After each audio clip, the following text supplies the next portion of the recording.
Hi guys! Let's do my monthly favorites. As usual, ihahabol ko na naman siya. Lagi na lang, buwan-buwan na lang ganito. As you can see, bago yung aking hairstyle.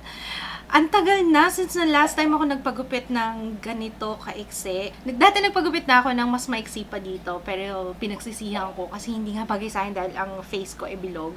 Pero ewan ko, what do you think guys? I love my new hair. This is completely unplanned. Sa loob ng isang oras, parang naisipan ko na pagupit kaya ako. Kasi nakaschedule ako magpapamanicure, pedicure. Tapos sabi ko, pagupit na rin kaya ako. Kasi ang reason kung bakit ako nagpagupit, naluloko ako kay Ju. Lagi na lang napuputol yung buhok ko. Lagi niyang nahihila. Tapos pag natutulog ako, naiirita na ako sa buhok. Kasi haba niya na, umabot na siya sa butt crack. Today is your lucky day kung naghihintay kayo ng mga unfavorites ko. Kasi I will also be featuring products na hindi nag-work sa akin. Pwedeng nasabi ko before na gusto ko siya, pero due to certain circumstances, meron akong na-discover sa kanya or na-realize ko na parang hindi pala siya okay. Alright, so let's start muna dun sa mga favorites ko. Actually, hindi ko alam kung yung iba dito ay na-feature ko na before, pero ito yung mga products na madalas kong ginagamit last month. So let's start with, iisa lang yung skincare. So mag-start tayo sa skincare. I've been loving itong facial wash ng iWhite. iWhite Korea facial wash. Ito yung lagi kong ginagamit as in everyday. Ang gusto ko kasi sa facial wash, yung merong konting scrub. Pero hindi ko nga alam kung ba't binabalik-balikan ko to. Ito kasi wala siyang scrub, ganun. Pero, feeling ko talagang tanggal niya yung makeup ko. Kasi there will be times na pag light lang yung makeup ko, hindi na ako gumagamit ng makeup remover. So, diretso ito na. Kapag gumagamit naman ako ng Biore cleansing oil, hindi ko siya ginagamit as is. Although, pwede mo siyang gamitin as is lang. Parang 2 beses ako naghihilamos kasi hindi ako nakukontento sa parang dun lang sa cleansing oil. So, laging may follow-up na facial wash. Ito yung lagi kong follow. Ang 3 tube ko na to. I love it. Hindi ako sure guys kung isa siya sa reasons kung bakit mabilis din mag-whiten yung face ko. Maybe kasi diba sinabi ko nga, hayaan nyo gagawin ko yung mga top products ko, top whitening products ko para ma-share ko sa inyo. Although hindi naman ganun kaputi yung face ko, I mean, it's radiant yun. Mas radiant siya than before.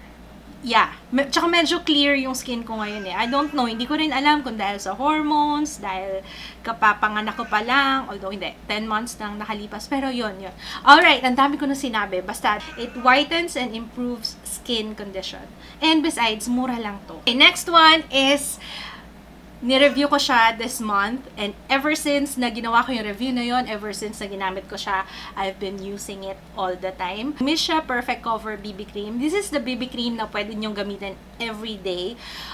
Yun, madalas na tinatanong sa akin kung ano daw bang mas kung okay daw ba gamitin to everyday, kung masasuggest ko ba foundation or BB cream kapag lagi kayo nagme-makeup. For example, nag-work kayo sa office or kahit saan, basta everyday, kailangan nakaayos kayo, mas bet ko or mas maisasuggest ko yung BB cream kasi yung BB cream mas marami siyang skincare benefits. Unlike foundation, parang wala masyadong benefits yung foundation except pag kailangan nyo talaga ng magandang coverage. Pag magandang coverage, foundation. Pero kapag for everyday use, mas okay gumamit ng BB cream. The reason why I love this, siguro magdadagdag na lang ako kasi dun pa lang sa review, parang ang dami ko parang sinabi ko na kagad na paborito ko siya. Okay siya sa oily skin. Although sa umpisa, parang pag nilagay siya dito, parang ang dark niya, diba? Tsaka parang medyo, alam niyo yun, parang may grayish siyang itsura. Pero after a while, nagbe-blend well naman siya. Siguro mga 1 oras, ganyan. Pag medyo pinagpawisan na akong konti, nag-oil up na yung face ko, yan, nagbe-blend well siya. Mahal siya sa mall, na-confirm ko yan. I don't know if you've watched my vlog, pero dumaan ako sa Cinderella, and then nakita ko may miss siya doon. Cinderella dito sa Robinsons, Manila. Hindi ako sure kung sa lahat ng Cinderella merong miss siya ha. Pero dun sa Cinderella dito sa Robinsons, Manila, merong miss siya. And it cost 1,000 plus. ang layo ng price compared online. Pero yung binigay ko na link, it's from the BB Cream Shop PH. I can vouch and I'm very sure na authentic yung mga products niya. So far ha, sa lahat ng mga products na I got from the BB Cream Shop, authentic naman. So, kagaya ng sinabi ko, sa lahat ng BB cream na nasubukan ko, kaya nga hindi ako masyadong gumagamit ng BB cream kasi parang hindi siya okay para sa skin type ko. I have oily skin, kaya parang ang bilis mag-oil up ng skin ko every time na BB cream yung ginagamit ko. But this one, it works really well. Okay yung coverage na, and at the same time, maganda yung oil control, kaya I love it. Next one is, kaya ako na-discover to thanks to Anna Kai. If hindi kayo familiar sa kanya, she's a YouTuber. Ilalagay ko yung link niya sa description box. Pero I'm pretty sure kilala nyo na siya kasi magaling siya mag-review, maganda. Basta, I love her. Na-discover ko to, Estee Lauder Double Wear Stay in Place Makeup. Na-discover ko to dahil sa kanya. Binigyan niya ako ng mga sample ng foundations niya. Yung Too Faced.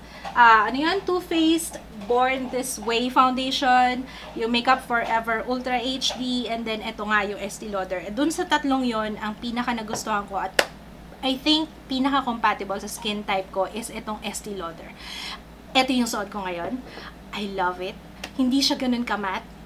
So, okay siya. Gusto ko medyo may dewiness na nagaganap pero hindi naman OA na dewiness. Oil control niya, okay lang. Mas okay yung oil control ng L'Oreal Pro Matte Infallible. Mas okay yung oil control nun. Pero ito, binigay niya yung dewiness na hinahanap ko sa foundation. Kasi ayoko naman talaga ng totally matte. Kasi nagmumukhang, although sa camera, ganyan, maganda. Pero up close, parang ang dull, ang dry tingnan ng skin ko. Parang gusto ko medyo merong konting healthy glow yung aking skin. Okay siya with flash.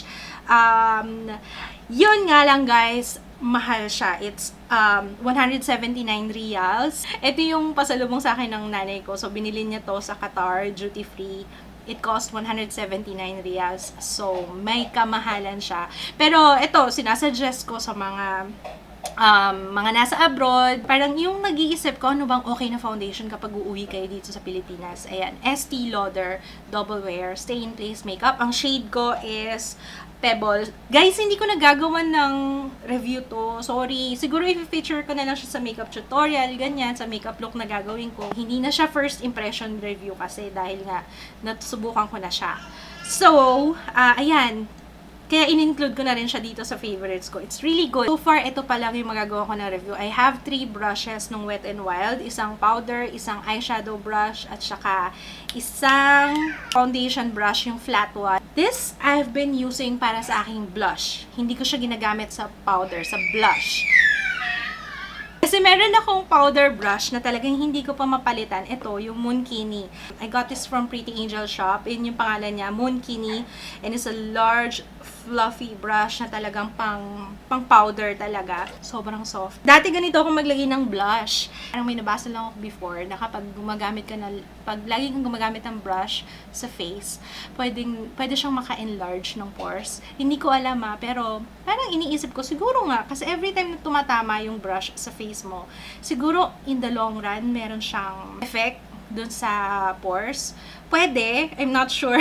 Every time na nagba-blush na ako ngayon, mas gusto ko na yung ganito, yung pag ganyan-ganyan lang, yung pag-apply ko. Dati kasi pag ganyan ako mag-apply. I got this from Bebang online store. So, yeah. As usual, lahat ng links ng mga products na nabanggit ko, if ever it's available online or sa department store, ilalagay ko sa description box yung listahan, okay? Yung ColourPop Sculpting Sticks. Yung mas gusto ko to kaysa dun sa isa, yung kanilang pang-contour. Mas na-enjoy ko yung highlighter. Ito, ginagamit ko lang sa nose. Here. Dito sa part na to. Hindi na ako masyadong naglalagay ng contour dito. Kasi, parang naisip ko din, baka nakakadagdag din yun sa blackheads ko.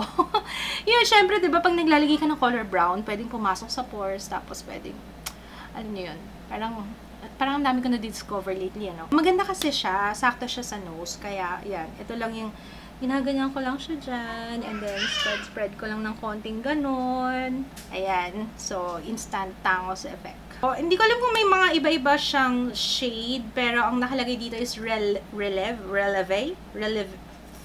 Basahin niyo na lang. Rele something. Yan. Ayan siya. Yan. Hindi siya ganun kataki, kaya Carry Bells lang siya sa akin. Yung eyeliner na suot ko ngayon, I think na-feature ko na siya before, pero again, gusto ko siyang isama ulit dahil so far, sa lahat ng nasubukan kong eyeliner, binabalik-balikan ko siya talaga. Maybelline Hyper Sharp Power Black. Guys, ang ganda-ganda nito. Sobra. Ang ganda niya talaga. Ilang beses ko na siyang ginamit, pero it's still wet as ever. Parang yung kung ano yung gamit ko sa kanya ng first time. Usually kasi 'di ba pag ganitong type ng eyeliner, parang after ng ilang use, parang medyo tuyo na siya. Ito hindi. Parang bagong-bago pa rin. Ilang beses ko na siyang ginamit. It's really, really thumbs up talaga ako dito. And smudge-proof, budge-proof, and waterproof para sa akin, this one. Mas gusto ko tong Hyper Sharp Power Black compared dun sa isa, yung violet. Meron kasi nung violet eh. So, this one. I-compare natin para sa mga hindi pa familiar dito. So, itong violet, sige, dun muna tayo sa red. Mas pointy yung red kesa dito. Tignan natin. Yeah, mas pointy yung red. Besides, murang-mura lang siya. Maybelline, madaling hanapin, kaya talagang yan ang aking go-to na eyeliner. Sa lips, what I'm using right now, this is the Aphrodite Matte Lips. So, I have yung A04 and yung A02. Pero yung A02 yung suot ko ngayon. Ang ganda niya. Ang ganda niya. It's transfer proof. Hindi siya malagkit. Unless syempre, pag kumain ka, usually, ganun naman talaga ang liquid lipstick. Tapos, Lick Matte Me, favorite ko rin siya. Kaso dahil yun yung previous video ko, hindi ko na siya sinama kasi wala naman akong bagong idadagdag sa kanya. Pero gusto ko pa rin siya, ha. Pero since hindi ko pa ito na-feature, and isa siya sa mga favorite ko na matte liquid lipsticks. Specifically, itong shade na to. Kasi every time na suot ko to, ang daming nagtatanong sa akin. Sa labas sa personal. Ang daming nagtatanong sa akin kung ano yung gamit ko na lips. Parang kanina lang, dahil nga galing ako sa parlor, ang daming nagtanong kung ano daw yung suot ko. So, yung shade niya, if you wanna see it, ng swatch. Ayan. Ito siya.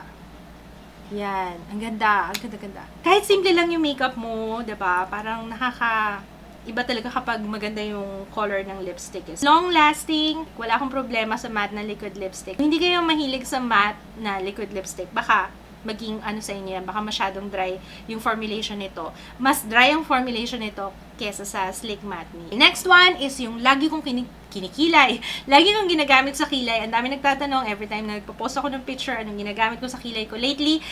Itong ColourPop na Banging Brunette. Yan.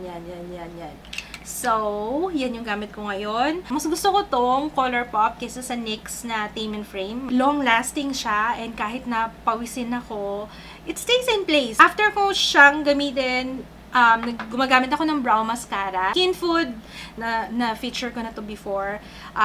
Skinfood Mineral Color Fix Brow Mascara. Pero konting-konti lang nilalagay ko kasi masyado na siyang light para sa akin. But still, yan pa rin yung ginagamit ko para sa hair ng aking kilay. Pag ginamit ko na yung ColourPop na brow color, parang yung lutang yung buhok ng kilay ko kasi nga black. So, yan. Kaya ako gumagamit ng brow mascara. The next one is itong L'Oreal Infallible Pro Matte 16-hour powder, air fine texture. Ayan. Ito yung ginagamit ko madalas lately, and it really helps to mattify. Ako kasi, kahit na matte yung foundation na ginamit ko, sometimes, hindi ko alam bakit talagang, para kung merong natural highlighter sa face ko, na kapag nag-reflect talaga yung ilaw sa face ko, kahit na matte foundation ginamit ko. Sobrang glowy. So, pang touch up ko, itong ginagamit ko lagi. Hindi ko siya ginagamit as pang set, kasi usually talaga ginagamit ko yung Ben Nye. So, ito, pang pang touch up lang. My shade is nude beige, and I got this from Bebang online store. Maliit lang siya, kaya gustong-gusto ko rin siya. Madaling ilagay sa bulsa, or kung maliit yung bag ko, okay siya. Next one is yung nasa nails ko. Sally Hansen Miracle Gel. Kasi parang siyang gel polish, except hindi na kailangan ng UV light sa kanya. Ito yung kulay niya, and ito yung hinahanap kong kulay. Dating-dati pa, as in ilang taong ko nang hinahanap ng kulay na to. Ito pala siya. Ayan siya. Ang lakas maka Kim Kardashian ng kulay, diba? Lakas maka Virgin. Dead Nude Wear. Tapos yung top coat niya, ito, 101. First time ko siyang gamitin ngayon and I liked it kaya sinama ko na kagad sa favorites ko. Ang ganda-ganda niya, guys! Ang ganda niya talaga. Ito yung lagi kong ginagamit na false eyelashes. Itong number 217. And imagine, 45 pesos. Talagang 45 pesos, pinasaya niya ako ng bonggang-bongga. Tingnan nyo, 3 pares na lang yung natira. Talagang gamit na gamit ko siya. Sometimes nga, kapag hindi ko naman ginamit ng matagal, nire-reuse ko kasi sayang. Kahit ng 45 pesos lang, sayang. And I got this from 698 Mall. Number 217. Love it, love, love. Yan ang suot ko ngayon. Let's move on sa unfavorites. Alam kong ito yung hinihintay ng karamihan. First one is yung Revlon Ultra HD Matte Lip Color. Ito yung kagaya ng sinasabi ko before na may mga products na tinatawag nilang matte pero it's not really matte. Bakit nyo tinatawag na matte? I will show you why. Is it matte? Ito siya ha. Wala akong nakikitang pagka-matte dyan. Kahit na mag-set siya, alam niyo hindi nga siya nagsaset eh. Talagang ganyan na yung itsura niya hanggang mamaya. Unless guys, na-spread mo siyang ganyan. Siguro ang technique niya is konting-konti lang yung i-apply mo sa lips and then is-spread mo using your fingertips. Once ko lang siyang ginamit, actually hindi ko nga pinatagal sa lips ko kasi sobrang tacky. To the point na talagang nakakairita for me. So maya-maya chine-check ko kung kumalat na siya or what, kasi ayoko nung ganito. Kaya talagang mas gusto ko yung matte. Medyo na-deceive ako kasi sabi matte lip color, but it's not really matte. Maybelline na lip gradation. Since I've been using a lot of lipsticks, alam nyo, ang bilis niya kasing mabura. Pag sa umpisa, ang ganda-ganda niya. Ito siya, guys. Pero tingnan nyo naman, ang bilis niyang matanggal. So, parang sayang lang yung in-apply mo. Hindi siya nagsuset. Talagang ganyan na siya. Pero in fairness, very comfortable siya sa lips. What's the use kung mabilis naman siyang mabura, diba? Pero siyang iniiwan na konting stain. Pero considering the price, edi sana nag-lip balm, gumamit ka na lang ng ibang klase na mas mura kasi medyo may kamahalan to eh. I think 399 if I'm not mistaken. Kasabi nila mabilis daw tong maubos. Kasi parang feeling ko din mabilis siyang mabali eh. So, kaya siguro siya mabilis maubos kasi wala kang gagawin kundi mag-touch up ng mag-touch up. So, I think it's not worth your money. Yan yung mga isang beses ko lang nagamit, 2 beses, tapos hindi ko na ginamit ulit. Okay, next one is itong Human Nature Gentle Cleansing Oil. Dati gustong-gusto ko to. Pero nung sinubukan ko siya with waterproof makeup, especially eyeliner and mascara, it takes a while bago matanggal talaga yung makeup entirely. Siguro okay to para sa mga light makeup, sa mga hindi waterproof. Pero ako, lagi ko kasing ginagamit waterproof dahil nga pawisin ako and oily. Itong cleansing oil nila parang kulang. So talagang literally gentle cleansing oil. Para sa mga siguro light lang yung makeup nila. Okay, sa inyo to. Yung measurable difference na lash amplifying liquid eyeliner. Isang beses ko lang siya sinubukan and then tinanggal ko kagad kasi ina-apply ko pa lang siya guys sa eyes ko. Siguro sa mga sensitive ang eyes na kagaya ko, yan. I will not suggest this kasi ina-apply mo pa lang siya, tapos syempre may times na medyo naluluha ako ng konti, ina-apply ko pa lang, kumakalat na siya. Nakakaloka, first time mangyari sa akin yon na ina-apply ko pa lang yung eyeliner, nag-aano na siya, nagsismudge na siya. So, this one of the worst eyeliners that I've tried. I'm not saying this para siraan yung brand. In fairness sa measurable difference, may mga okay sila na products. May mga na-feature na rin ako before na okay talaga. Pero yung liquid eyeliner nila, hindi talaga nag-work sa akin. So, guys, kaya ako sinasabi yung unfavorites para hindi para siraan yung product ha, para malaman nyo kung bakit hindi ko siya ginagamit, kung bakit hindi ko na-feature yung certain product kasi gusto ko malaman nyo na hindi siya nag-work sa akin at bakit, paano hindi nag-work sa akin. Diba, sabi ko favorite ko siya last time.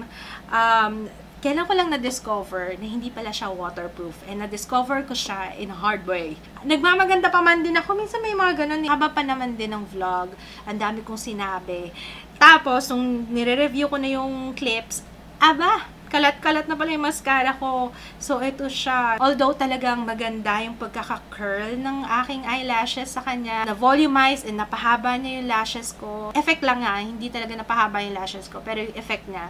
But, it's not waterproof. So, yun lang ang hindi ko nagustuhan sa kanya. Although, I will still use this, especially kasi yung wand niya is really good. I will top it off with a waterproof mascara para lang to set it in place. Alright, so last one sa unfavorites is yung CoverGirl Intensify Me. Excited pa man din ako subukan kasi kakaiba siya.